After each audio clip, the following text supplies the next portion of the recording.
The night was unusually quiet in the outskirts of town. Dust swirled under the pale light of the moon, and the wind carried a faint scent of ozone.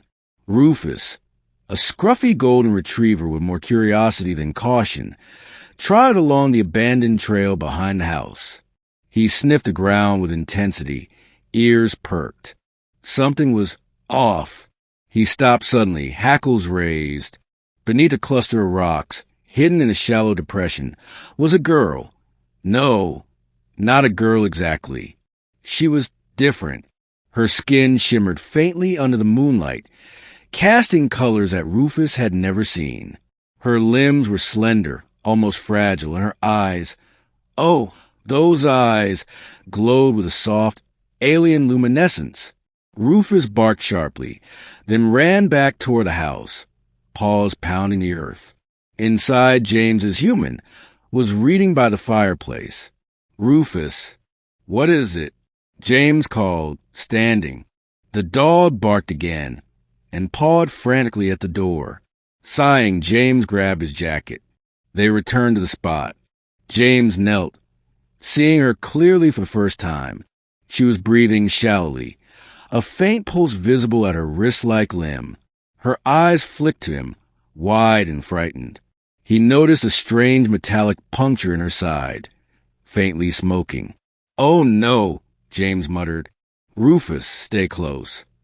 The girl's voice was a whisper, barely audible, yet clear in James's mind. "Please help." James froze. Did she speak English? Or was it something else he somehow understood? Either way, she needed help. Fast. He carefully lifted her, feeling her weight was lighter than it looked. Rufus trotted beside him, keeping a protective eye on the surroundings. Back at the house, James laid her gently on the couch. He rummaged through the first aid kit, trying to make sense of alien anatomy. Bandages, antiseptic, gauze, none that seemed appropriate.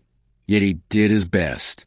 The wound on her side was small but deep, pulsating faintly with a blue glow. "Stay still, okay?" he said softly. "I don't know what I'm doing, but I'm going to help you." Her eyes softened, and she nodded, a fragile gesture of trust. Rufus curled at her feet, whining occasionally, sensing the danger but refusing to leave her side. Hours passed. James worked tirelessly, improvising with the supplies he had. He didn't know if she would survive the night, but he refused to give up. By dawn, the glow from her wound began to dim. She breathed easier, the shallow, ragged gasp slowing into something more normal. Her fingers brushed against James's hand, tentative, almost human. "You saved me," she whispered. The sound was melodic, yet unearthly. "You're welcome," James said, unsure if words even made sense. What are you?" She hesitated. "I am Nyara. My people, my planet, we were attacked. I was sent alone." Her voice trembled. If not for him, she looked at Rufus, and her eyes glimmered with something James couldn't quite place. Gratitude? Reverence? The kind of emotion that transcends species. Rufus barked softly, wagging his tail. Nyara reached out a hand, almost brushing his fur, and he flinched at first, but then settled, as if understanding he had been acknowledged. James guided her to the kitchen, offering water. Nyara studied the glass curiously before drinking. "Your world, strange yet beautiful," she murmured. "Your companion, extraordinary. He senses life, danger, better than you humans sometimes." James smiled faintly, feeling a strange warmth. "He's just a dog." "No," Nyara corrected softly. "He is a protector, brave, loyal, pure. He saved me when all hope was lost. That cannot be common among your kind." She paused, and James realized she wasn't speaking lightly. The gratitude in her tone carried weight, ancient, almost ceremonial. "You've done more than you know," she added. Over the next few days, James helped Nyara recover. Food and water had little effect on her. Her physiology was alien, yet she adapted quickly, absorbing nutrients through some kind of energy assimilation James didn't understand. She explained fragments of her world. Cities that floated, beings connected by thought rather than speech, and a war that had left her planet in ruins. Despite the strangeness, a bond grew. Rufus became her constant companion, and she, in turn, seemed to sense his moods, reacting almost like a mirror of his instincts. James observed quietly, amazed at the connection between dog and alien. One morning, Nyara stood at the edge of the forest, gazing at the sky with eyes that shimmered with 1,000 hues. "I can return," she said softly, "but your world has shown me kindness I did not expect. I will not forget it." James frowned. "Will you come back?"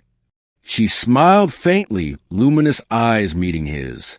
"Perhaps, but know this, the gratitude I owe is beyond words. Not even my people can repay what your dog and you have done. You have saved my life. More than that, you reminded me that compassion exists even among strangers." Rufus barked, nudging her hand. She knelt and pressed her forehead to his, a gesture James didn't understand but felt in his chest like a physical warmth. Then, with a shimmer, she vanished. The house felt emptier. Rufus padded to the spot where she had been, whining softly. James knelt beside him. "She'll be okay," he said, though part of him doubted it. And yet, when he looked at Rufus, tail wagging slowly, eyes bright and proud, he understood. Sometimes heroes come with fur for legs and a heart that knows no fear. And sometimes gratitude can transcend worlds, glowing softly in eyes that are not quite human, yet somehow utterly familiar. In the quiet that followed, James knew one thing. The night Rufus found her was not just a coincidence.